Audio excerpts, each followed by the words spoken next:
Hi, and welcome back to day 3 of the Field Bag Sew Along.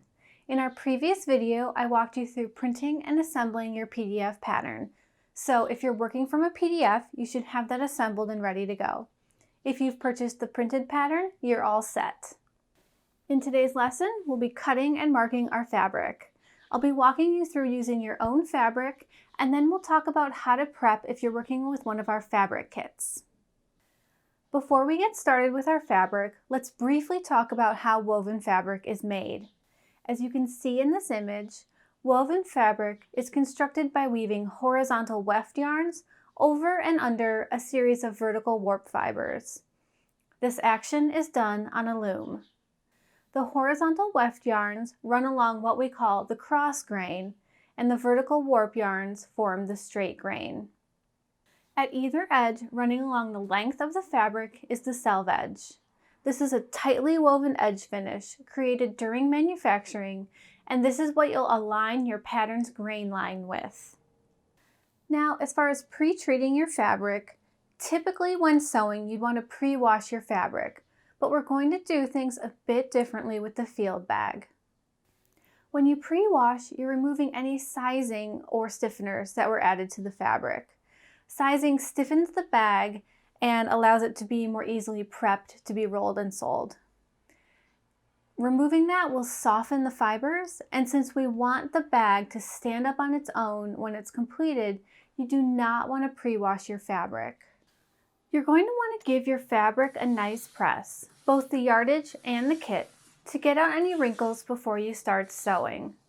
Marking and sewing on a nice flat surface is always the most accurate way to work. The next step in cutting your pieces is laying out the fabric. Again, this is only if you're using your own fabric and not one of our kits. Laying out your fabric is pretty straightforward. First off, you're going to need to determine the right and wrong side of your fabric. If you're using a printed fabric, this is easy. The printed side is the right side. So here with this canvas here, you can see the print is on the top. There's nothing on the wrong side, so this is the wrong side and the right side. And the right side is what we'll be facing out. If you're using a solid canvas like our kits, finding the right side and the wrong side is a bit less important since both sides look identical. So you can see here, they're the same on both sides. So all you have to do is just pick whatever side you think looks the best. I can't tell a difference between these two. Some people might be able to, so just pick one and go with that. For most things you sew, you'll lay the fabric out folded, selve edge to selve edge. But for the field bag, we're going to lay our fabric out flat. The reason for this is that we only need to cut one of each pattern piece. You can lay your fabric out with the right side up or down. It's totally up to you. If you're working with a print and you want to see where it would fall on the bag, I'd recommend having the print side facing up. Mine is an all-over print, so it doesn't really matter where anything falls. So I'm going to cut with the wrong side facing up so that you can more easily see my markings. If you're not sure how much fabric you need, you can find that information on both the back of the envelope, if you have the printed pattern, and in the instruction booklets on both the PDF and the printed pattern. The instructions for the field bag also have cutting layouts for you that you can reference. I'll be demoing that in a moment, but here you can see this is a little diagram that will tell you exactly how each piece should be laid out. You can see here we have the fabric right side up. I'm cutting it wrong side up just so you can see. It's up to you, but just make sure your pattern pieces are right side up. On your pattern page, you'll find this little box, and this is the pattern notes for the pattern. This has all the information you need to cut out your pattern. So here you can see all seam allowances are included. That means you do not need to add any additional seam allowance. All seam allowances are 3/8 of an inch unless otherwise noted in the instructions. Here you can see the width, the depth, the height, and the handle depth. And then we have the pattern symbol key. So this is a notch, a small hole is a pivot or matching point, a large hole or circle is a grommet placement, and then here we have the grain lines. And here on our pattern piece, you can see those markings in action. We have the grain line running along the length of the bag. The small holes are the pivot match points, and the large holes, circles, are the grommet placements. So I'm going to take my awl, and I'm just going to punch a small hole in each of the markings.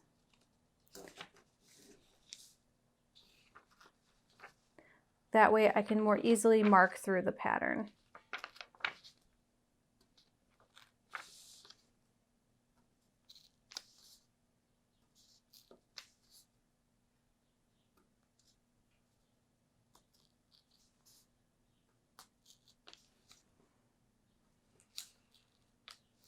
So you're going to repeat that for all your pattern pieces.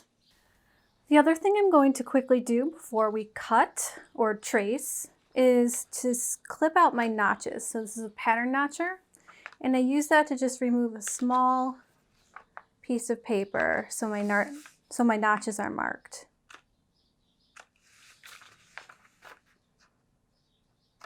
And our seam allowances are 3/8 of an inch, so you just want to make sure if you're doing this, you don't snip in further than 3/16 of an inch, which is halfway.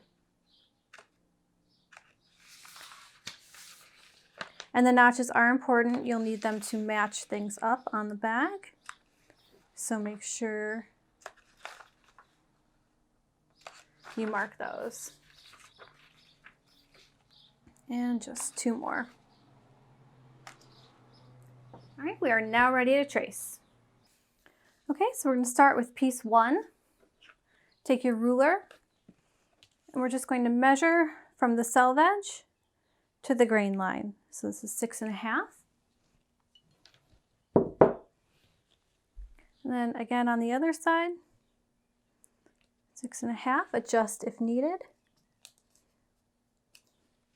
And weight your pattern piece down. I weigh my pattern pieces with professional cloth weights, but you can use anything.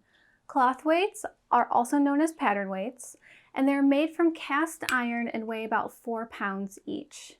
They're made to weight a pattern to cloth while tracing and cutting, and are low profile so you can easily maneuver around them. You can find these at any pattern making supply store. If you don't have cloth weights, we have a great tutorial on our blog to create your own small pattern weights. These are super easy to make, easy to use, and are also great for using up fabric scraps. I'll link the tutorial in the description below the video. Another option for keeping your patterns in place is pinning it to the fabric. I personally avoid this method, as if you're working with a non-tissue pattern like we are here, it raises the pattern and kind of creates a jag when you're tracing, so you won't end up with a perfectly straight line. If that doesn't bother you, that's fine. I am a little bit of a perfectionist being a pattern maker, so I always trace. So to trace, I use either a marking tool with a chalk wheel, like this, Clover Choco liner, a mechanical pencil with chalk in it, or I also love a plain old number 2 pencil. When cutting, you want to make sure to cut off the lines that you marked, so you can use anything that doesn't bleed. So with this number 2 pencil that I'll be using, it's not a problem because we're cutting off the lines that I traced. So let's trace around our first piece. When I get to the notch, I just mark that.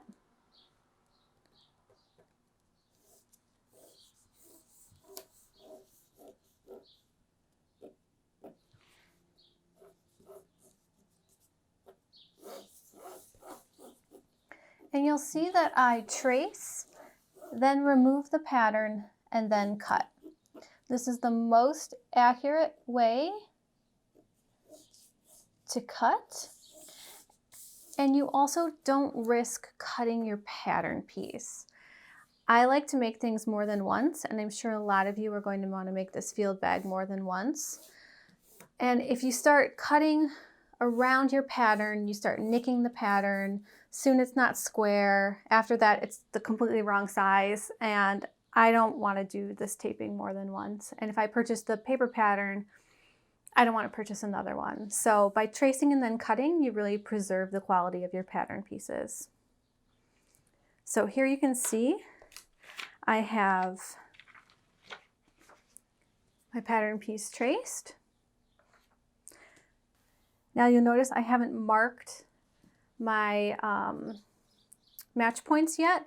I'm going to show you how to do that after we have all the pattern pieces cut, because it does matter which side of the fabric you're marking that on. And it's just easier to show you that after all these pieces are cut. It's easy to realign them. They're a square, a rectangle, so we'll get to that in a minute. So move your pattern piece. Then I like to re-weight my fabric down.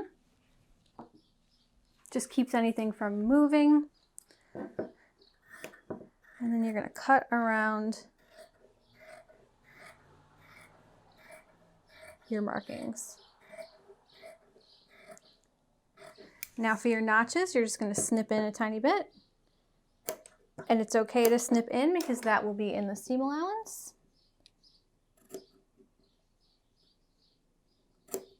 I'm at a really awkward angle for those ones.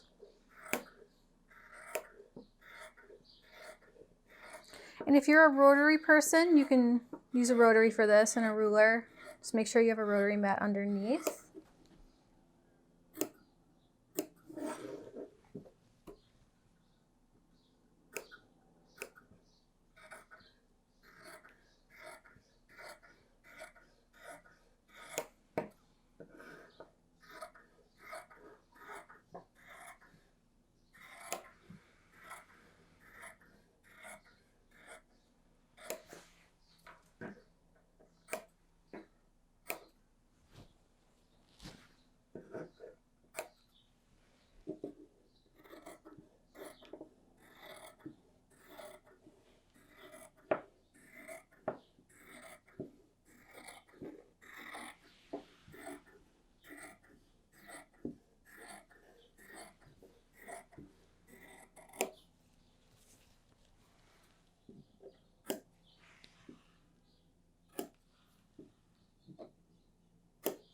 All right, so then you're going to repeat those steps to cut out pieces 2 and 3. All right, now that all of our pieces are cut, we're going to transfer our pattern markings. So I'm going to start with the bag that I'm cutting from my own fabric. We'll do the kits after this. So for piece 1, you're going to want to mark these pocket placement markings on the wrong side of the bag because the pocket goes on the inside. So align your pattern piece. Again, I like to weight it. And then you're just going to make a little mark, and I'm using a pink chalk. And this one is washable. Make sure that what you're using is washable before you mark up your fabric with it. So I have a mark here, here, here, and here. Now,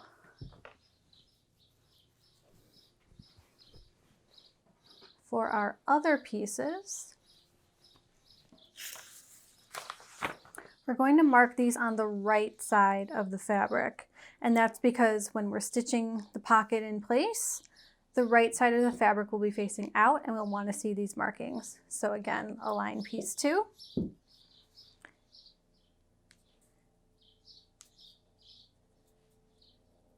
And you're going to mark each one of these. You can also stick a pin through these if you like. It makes it a little harder to sew. You could do a tailor's tack if you're into that. Now for the grommet placement, again, I'm just going to mark in the center of that.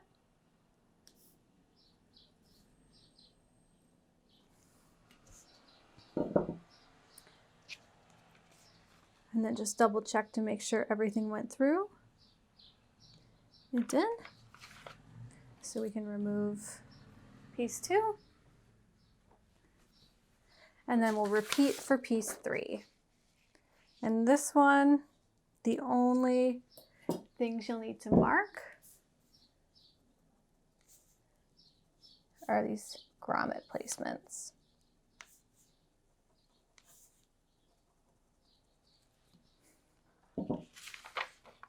So that is how to mark the pattern pieces when you're using your own fabric. So now I'm going to show you how to mark the kit fabric. All right, so again, we'll start with piece 1. And one thing you'll notice with the kits is they might not be the exact size of the pattern piece. So here you can see the kit is slightly more narrow than the pattern piece by about 3/16 of an inch. And this is normal. This is called tolerance. So everything that's made in a factory setting has what's called a tolerance. And this is the over/under on the size. So usually like 1/8 or 1/4, depending on what you're making. It can be over or under the actual size of the pattern to still be considered the same size. So this is totally normal. What we're going to do is we're just going to center our pattern piece. This will not affect the outcome of the bag. This is fabric that was cut to make the official bags, so this would have been a field bag. All right, so since this fabric has no real wrong or right side, you can mark this on any side you like. So we'll just mark our piece 1 pocket placement. Now we'll move on to pieces 2 and 3. So again, you can see just a tiniest bit off. So we're just going to center.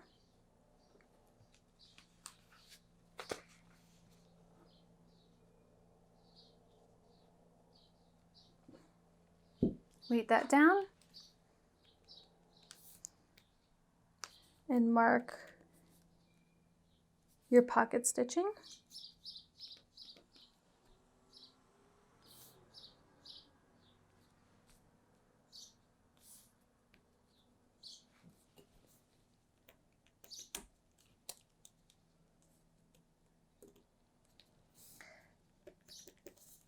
And on the kit, the grommets are already punched, so there's nothing to mark there. And again, piece 3, the only markings are the grommet placement. Those are already punched, so you're good with that. I like to take something like a cutting board, because I don't want to destroy my table. And then I do put a little cardboard or something underneath. You can align your pattern.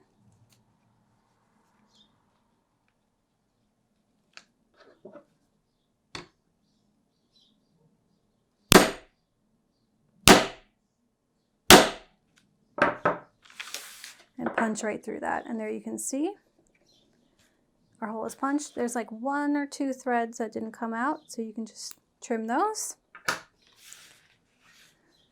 And there we have our 2 holes. So you're going to just keep doing that until all your holes are punched. All right, so that's it for today's lesson and for the prep work. In our next lesson, we'll be assembling the pocket. So make sure you've got everything cut and marked before then. I'll see you back here for that lesson, and if you have any questions, let me know in the comments below.